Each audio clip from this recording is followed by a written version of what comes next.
Anies Baswedan, bakal calon presiden dari Koalisi Perubahan, mengkritik kebijakan subsidi kendaraan listrik yang diterapkan pemerintah. Menurut Anies, kebijakan subsidi kendaraan listrik bukan solusi masalah lingkungan hidup. Anies menyatakan pemilik kendaraan listrik justru dari kalangan yang tidak perlu disubsidi. Pemberian subsidi yang tidak tepat justru akan menambah kemacetan. Karena pemilik kendaraan listrik tidak menggantikan kendaraan yang ada di garasinya.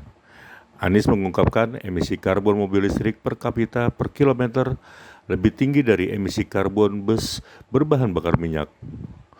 Menurut Anies, seharusnya memperbanyak kendaraan listrik untuk angkutan umum, bukan untuk kendaraan pribadi.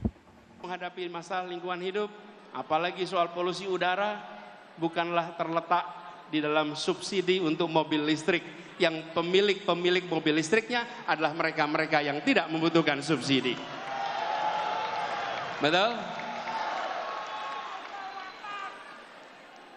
Kalau kita hitung, apalagi ini contoh, ketika sampai pada mobil listrik, emisi karbon mobil listrik per kapita per kilometer sesungguhnya lebih tinggi daripada emisi karbon bis berbahan bakar minyak.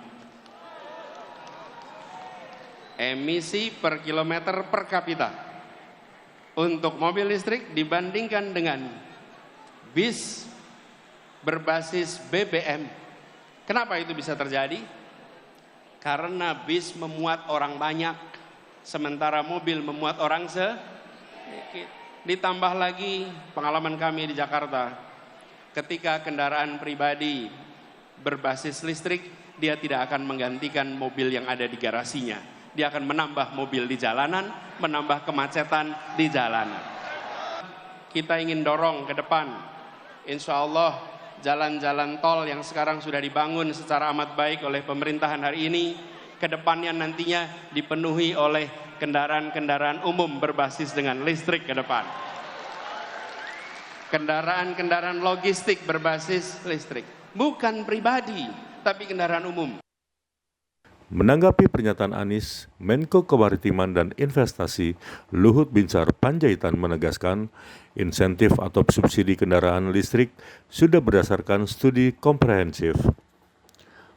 Luhut menjelaskan mobil listrik tidak menimbulkan polusi yang merusak lingkungan. Luhut berpesan jika ada pihak yang belum jelas soal mobil listrik bisa mendatangi dirinya. Ini ya, mengenai mobil listrik ini sudah ada studi yang komprehensif mengenai ini. Jadi saya kira ya seluruh dunia, bukan hanya kita. Jadi jangan kita melawan arus dunia juga. Jadi kalau siapa yang berkomentar saya nggak tahu mengenai itu, ya nanti suruh dia datang ke saya nanti biar saya jelasin sama dia bahwa itu nggak benar omongannya. Pak Luhut, ini